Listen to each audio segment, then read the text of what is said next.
Let's talk about the coronavirus. This is an interspecies war. This is a battle between a pathogen which represents a viral threat to the human species and other animal species.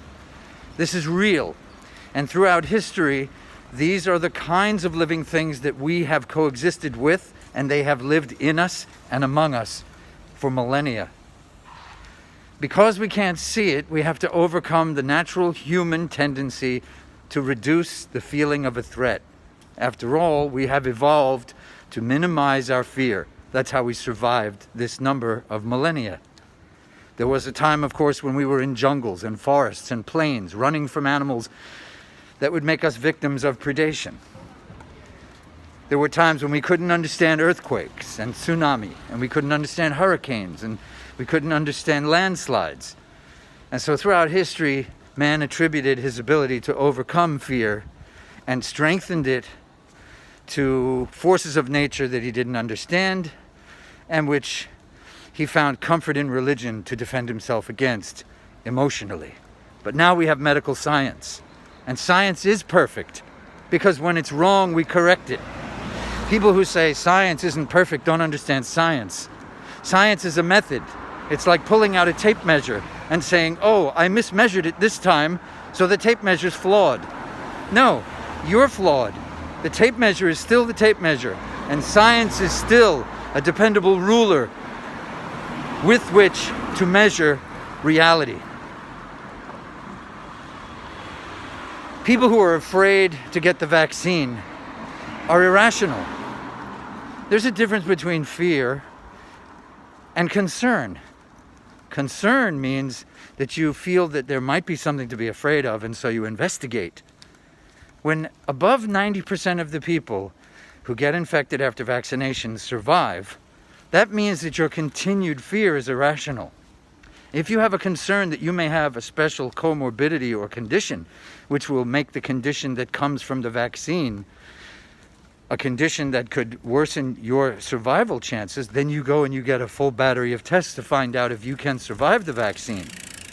But to tell people, as I just saw on Facebook in a woman's post, a nurse, that she saw so many different issues coming up among people who were vaccinated, that she feels that it's not safe to get the vaccine, it's a completely unscientific conclusion to draw. Now, this woman was a sonographer, so she's in the medical field, but she's nowhere near surgeon or general practitioner doctor. She's not a scientist. She's not an immunologist. She's not a biologist. And so she's not thinking scientifically. She's thinking emotionally. It's completely irresponsible not to be vaccinated right now if you can be vaccinated. Is the vaccine perfect? No. Most vaccines are not perfect. Has the vaccine been part of a negative outcome for some people? Yes. Is that number of people large enough to say that the vaccine is not effective? Absolutely not. We're in a war, and we're all soldiers, and we have to take one for the team. As Eric Weinstein said, the problem right now with some of the medical and government leaders is they are peacetime, what did he call them? Let's call them peacetime survivors. Politicians today are survivors. We have created a damaged system, especially in America, where the political and electoral system is built upon political action committees and finance. And so politicians, to get the money that they need to run their campaigns, will now say anything, especially in the Republican wing. So they're not men of virtue, as Plato described in the Republic. They're not austere former soldiers and vegetarians living in barracks with their sole heartfelt dream to serve the nation. They want to keep their big expense accounts, their fancy houses, their kids in good colleges. They want to go on vacations. They want to get revolving door jobs when they leave office. So they're not thinking of us. We've turned them into wage workers, huge wage workers. So we can't depend on them.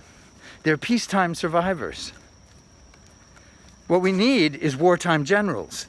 We need politicians who won't say, hey, the vaccine's absolutely perfect, you're going to be fine. We need them to say, they're not perfect, but they work 95%. We need them to say, this is a war, as I just said twice, and you're a soldier and you have to take one for the team. What Eric Weinstein said was, during a war, the government says to you, we're sorry to ask you this, but we have to send your boys to another place and they may not come back. And so that's the way it is with the vaccine. You get it because it's the right thing to do. The people who won't get the vaccine are the ones who won't get into the trench and won't fight. And they're waiting for the rest of us to develop the herd immunity. It's like the people who won't wear masks. They come up with excuses about their freedom. You don't have the freedom to interfere with somebody else's safety. That's not freedom, right? That's controlling other people. We all have a responsibility to protect one another, and the vaccine is part of that. So, you can't say, well, I saw this person get sick and that person gets sick, and that means there's something wrong with the vaccine. No, that means that some people can't handle the vaccine. That means that some people have issues with the vaccine. That means some people have comorbidities or other health issues that they have to be made aware of, and perhaps they need a doctor or scientist to tell them how likely it is they will benefit from the vaccine.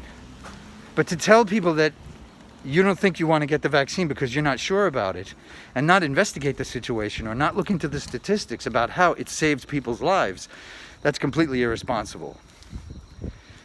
You have to remember what the situation is. It's a war. It's a war against a pathogen. Okay? And for the people who say, oh, I'm just going to trust my immune system, why would you want that in your system? This whole, non-scientific viewpoint that, oh, whatever doesn't kill me makes me stronger. The people who survive the virus end up with damaged lungs and or damaged heart tissue and or damaged brains. This was probably lab leak. This was a virus that started in the jungle and was supercharged in a lab in something called gain-of-function research. The point of which is to make the virus stronger and stronger and adaptable to humans so that they can see how they'll deal with a virus like that in nature when it gets stronger and when it gets really formidable. Gain-of-function research should be stopped because this wouldn't be the first time that a virus that was being experimented on escaped from a lab. This virus is adaptable to different tissues in the body. Most viruses are not. This virus jumps from host to host. That's unusual too, from what I've heard. Everything indicates that this was lab leak. The Chinese hid information about it. They lied about it. They suppressed what information did come out, and they persecuted people who were whistleblowers. That's not something innocuous or straight from nature. What's my point?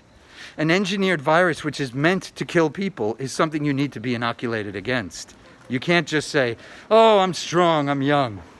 And furthermore, young people who don't get vaccinated can pass the virus on to other people. And with each variant that develops, we should be taking a shot in the chin, realizing that this is our fault, because it's due to the fact that the virus is given more time to survive. So if you're not getting the vaccine, you're offering it a petri dish in which to evolve. You're giving it a chance to advance. Viruses evolve a lot faster than mammals, because every time they go through populations, it's like another generation of the virus. It's like 18 to 40 years in our life. And so it adapts and adapts and adapts. One thing I really like about this situation is it's kicking the hell out of the whole creationist ideology. This is evolution writ large. And we've seen it in every other part of nature. But now we're seeing it while it's kicking our ass. Do you want to have your ass kicked by a virus? Do you want the human species to be whittled down, such as is happening? Do you want our DNA weakened? Do you want us to have to keep getting boosters? Do you want to see more variants? Get vaccinated and wear masks. Thanks for listening.